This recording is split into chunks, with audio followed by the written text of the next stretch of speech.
तो बच्चों, अब मैं आपके सामने प्रमुख रचना अरुण कमल जी की खुशबू रचते हैं हाथ का वाचन करने जा रहा हूँ।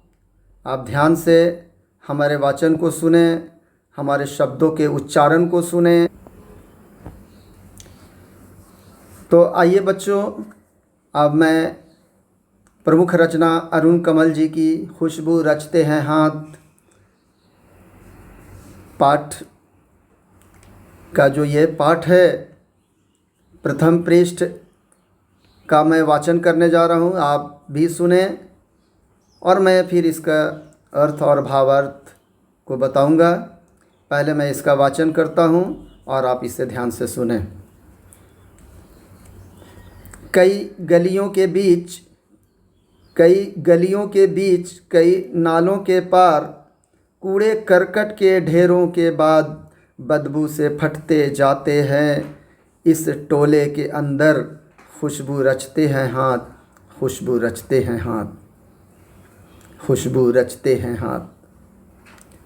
उभरी नसों वाले हाथ, उभरी नसों वाले हाथ, घिसे नाखूनों वाले हाथ, पीपल के पत्ते से नए नए हाथ, जूही की डाल से खुशबूदार हाथ, जूही की डाल से खुशबूदार हाथ। गंदे कटे पिटे हाथ, गंदे कटे पिटे हाथ, ज़ख्म से फटे हुए हाथ, ज़ख्म से फटे हुए हाथ। खुशबू रचते हैं हाथ, खुशबू रचते हैं हाथ। ये प्रथम पेज का ये वाचन हुआ बेटा। अब मैं आपके समक्ष अंतिम पृष्ठ में जो पदों का संकलन किया गया है उस रचना का वाचन कर रहा हूँ, ध्यान से सुने। यहीं इस गली में बनती हैं, यहीं इस गली में बनती हैं मुल्क की मशहूर अगरबत्तियाँ, मुल्क की मशहूर अगरबत्तियाँ। इन्हीं गंदे मोहल्लों के गंदे लोग, इन्हीं गंदे मोहल्लों के गंदे लोग बनाते हैं केवड़ा, गुलाब, खस और रात रानी अगरबत्तियाँ। दुनिया की सारी गंदगी के बीच, दुनिया की सारी गंदगी के बीच, दुनिया की सारी खुशबू रचते रहते हैं हाथ, रचते रहते हैं हाथ, खुशबू रचते हैं हाथ, खुशबू रचते हैं हाथ। तो ये हमारे इस प्रस्तुत पद के मुख्य पृष्ठ और द्वितीय पृष्ठ के पद का वाचन पूर्ण हुआ। अब मैं आपको उसके अर्थ को, भावार्थ को और सारांश को समझा दूं। प्रस्तुत पदों के माध्यम से अगरबत्ती बनाने वाली कंपनियों के द्वारा जो मज़दूर, जो श्रमिक झोपड़पट्टी के क्षेत्र विशेष में गंदगी के ढेर में जो बैठे मज़दूर, अभिवंचित वर्ग के युवा, पुरुष, महिला, हमारे अभिवंचित वर्ग के बच्चे बच्चियां अल्प आयु में भी जो उस गंदगी के ढेर में इस अगरबत्ती निर्माण का कार्य कर रहे हैं, उन गंदगी के ढेरों में जो बैठे अपने कार्य का निष्पादन कर रहे हैं।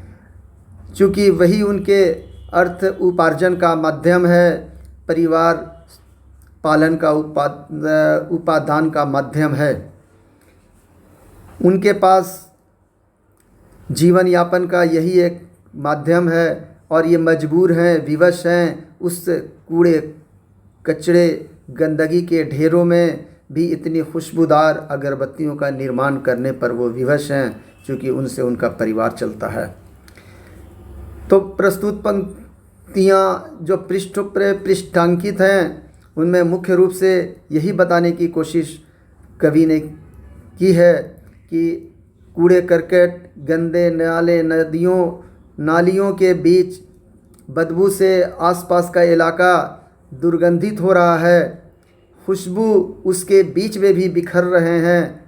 उस खुशबू उनके हाथों से इस तरीके से प्रस्फुटित हो रहे हैं, अगरबत्ती की जो खुशबुएं हैं वो उनको वहाँ पर बैठने पर किसी भी तरीके से संकोच नहीं कर होने देते और वो अपने कोमल हाथों से, अपने उभरे हुए नसों वाले हाथों से, घिसे पीटे नाखूनों वाले हाथों से, पीपल के पत्ते के जैसे कोमल कोमल उंगलियों के द्वारा, जूही के डाल जैसे खुशबूदार खुशबू वाले खुशबुओं के माध्यम जो बना वो अगरबत्ती निर्माण का कार्य, वो गंदे पीटे हाथों से जो वो निर्माण कार्य हो रहा है, उस निर्माण कार्य में उनके हाथों पर ज़ख्म भी आ रहे हैं, निशान पड़ रहे हैं, उनके हाथ ख़राब हो रहे हैं, उसके बावजूद भी वो खुशबू की रचना उनके हाथों से स्पष्ट झलक रही है।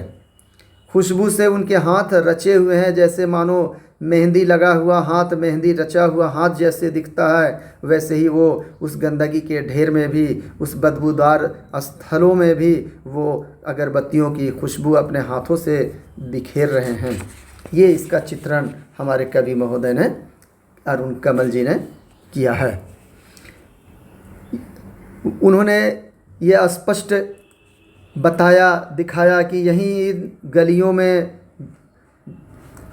दुर्दांत गंदगी के ढेरों में हमारे मुल्क की, हमारे देश की तमाम मशहूर अगरबत्तियाँ, जिनके मुख्य रूप से केवड़ा, गुलाब, खस, रात रानी और बहुत सारे ऐसे ऐसे नामकरण अगरबत्तियों के जो किए गए हैं, उन्हीं के हाथों के ये जननी है वो निर्मित अगरबत्ती, जो खुशबू हैं जो पूरे देश में सुगंधित देश को कर रही हैं। मशहूर अगरबत्तियों का निर्माण उनके द्वारा जो किया जा रहा है, और वो इस गंदगी के ढेर में, कूड़े करकट के ढेर में, इस विषम परिस्थिति में जो वो इसका निर्माण कर रहे हैं, इनके पीछे एकमात्र उनका उद्देश्य है कि हम अपने परिवार का भरण पोषण कर सकें, अपने बच्चों का जीवन यापन कर सकें, अपने बच्चों की शिक्षा दीक्षा हासिल करा सकें, अपने बच्चों को का भविष्य संवार सकें। इसका इन्होंने बीड़ा उठाया है और इस संकल्प के साथ वो इन गंदगियों के ढेर में भी, विषाक्त जहरीले क्षेत्र में भी जो है वो अपने कार्य को करने पर विवश हैं। दुनिया की सारी गंदगियाँ उस जगह हैं, पर उन्हें इनका ज़रा भी ख्याल नहीं है, ज़रा भी वो इससे विचलित नहीं हैं, और वो दुनिया की तमाम खुशबूदार अगरबत्तियों का निर्माण वो करते जा रहे हैं, करते जा रहे हैं। और उसी में जो वो एक वर्ग है, फेरी वर्ग, वो भी मज़दूर वर्ग में ही आते हैं, वो भी उसी झोपड़पट्टी एरिया में रहते हैं, और उनका काम लोकल स्थानीय हाटों, बाज़ारों और नज़दीक के बाज़ारों में, लोकल हो चाहे शहर के दूर दराज इलाकों तक पहुंचाने का काम करने वाले, वो भी फेरी वाले हमारे श्रमिक वर्ग, मज़दूर वर्ग उस क्षेत्र में, उस विषम परिस्थिति में रहने को विवश हैं, हमारे अपने बच्चों का पालन पोषण करने के लिए संकल्पित हैं, और वो अपना इस माध्यम से जो है अगरबत्तियों निर्माण कार्य कर अपने परिवार का भरण पोषण कर रहे हैं। तो इस तरह से बच्चों, आज हम खुशबू रचते हैं हाथ पाठ का कवि परिचय, पद परिचय और इस प्रस्तुत पद का अर्थ, भावार्थ और सारांश जानने का सफल प्रयास किया है। और अब हम इसके प्रश्न और उत्तर की ओर चलते हैं। धन्यवाद। इस तरह हमारे प्यारे बच्चों, आज कोरोना काल का दौर चल रहा है। इस संक्रमण के दौर में हमें अपने परिवारों के साथ, हमें समाज को भी, अपने राष्ट्र को भी सुरक्षित रखना है, अपने आप को सुरक्षित रखना है। तो प्यारे बच्चों, हम सुरक्षित रहें और सुरक्षित रखें। इसके लिए मुझे ज़रूरी है स्टे करना घर पर, सेफ रहना घर में, और उससे भी ज़्यादा ज़रूरी है कहीं भी जाएं तो सुरक्षित रहें, 2 गज की दूरी का पालन करें, और उससे भी अति महत्वपूर्ण है कि बिना मास्क के हम कहीं ना निकलें। अति ज़रूरत और अनिवार्य कार्य पड़े तो ही हम घरों से निकलें, और बिना मास्क के ना निकलें, और 2 गज की दूरी बना कर रहें। तो बच्चों, स्टे होम, स्टे सेफ, और अंत में मैं फिर नेक्स्ट प्रश्न उत्तर के वीडियो आपके सामने रखूँगा। धन्यवाद।